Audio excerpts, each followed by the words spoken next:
윤석열 탄핵 선고가 지연되면서 12.3 내란의 악몽이 끝나지 않은 이때 국민권익위가 내란 정권을 감싸는 행보로 도마 위에 올랐습니다.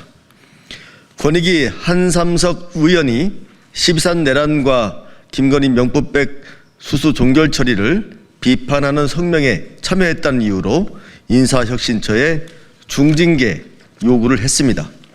사실상 국민 상식에 맞는 의사를 표시했다는 이유로 처벌하려는 것입니다. 윤석열 정부에서 권익위가 왜 이렇게 된 것인지 참담할 따름입니다. 이번 징계 요구 조치는 내용과 과정에서 모두 석연찮습니다. 앞으로 치열한 저항과 강력한 대응이 불가피할 것으로 보입니다.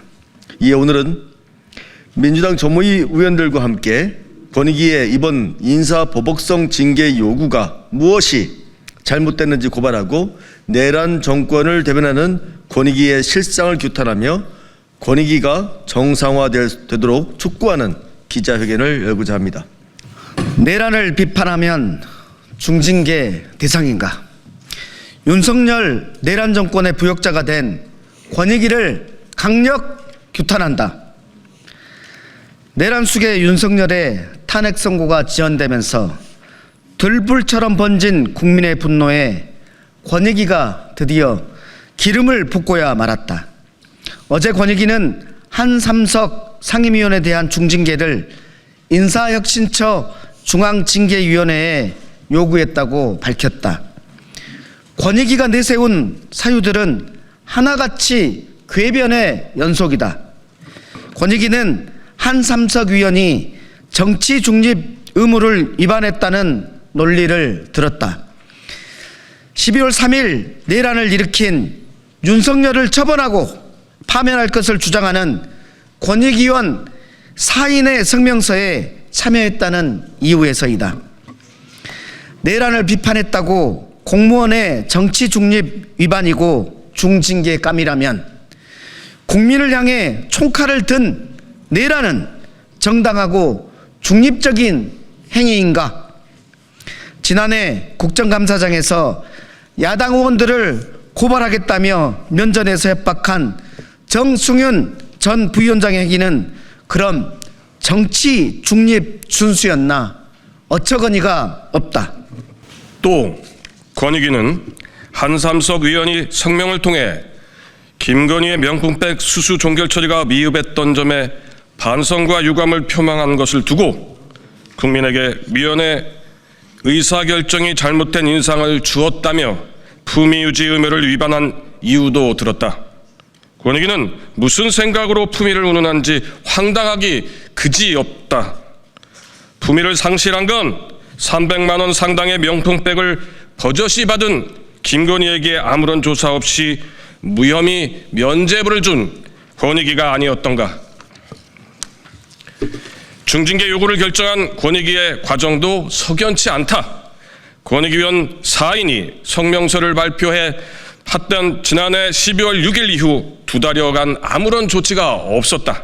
그런데 지난달 19일 국회 정무위원회에서 국민의힘 의원이 한삼석 의원에 대한 징계를 요구하자 권익위는 한 달도 안 되어서 발빠르게 징계 요구 절차를 다 밟았다.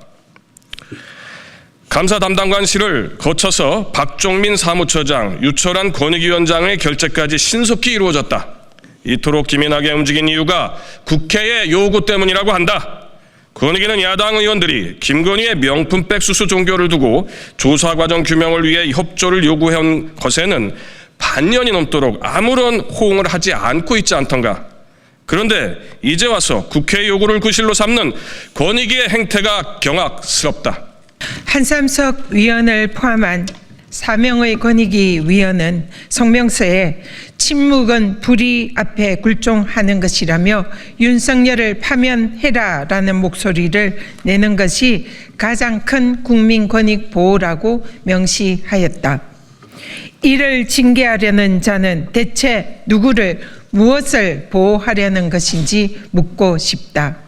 언론 보도에 유철한 권익위원장은 국무회의에서 헌법재판관 임명에 헌법재판관 임명을 거부해야 한다라는 의견을 피력했다고 한다. 이것이야말로 정치적 중립성과 독립성을 유지해야 하는 권익의 주장으로서 대표적인 중립성 의무 위반이 아닌가 묻고 싶다. 권익위가 마지막 명예와 자부심을 유지하고 싶었다면 윤석열의 내란만큼은 옹호하지 말았어야 했다. 그러나 권익위는 그 선을 넘었다. 더불어민주당 정무위원은 윤석열과 권익위 내란 정권의 부역을 선택한 권익위를 강력히 규탄한다. 아울러 당장 공무원 입에 재갈을 물리는 인사보복을 철회하고 내란으로 실추된 위원들의 명예와 국민 권익을 회복시키는 일에만 주력할 것을 경고한다.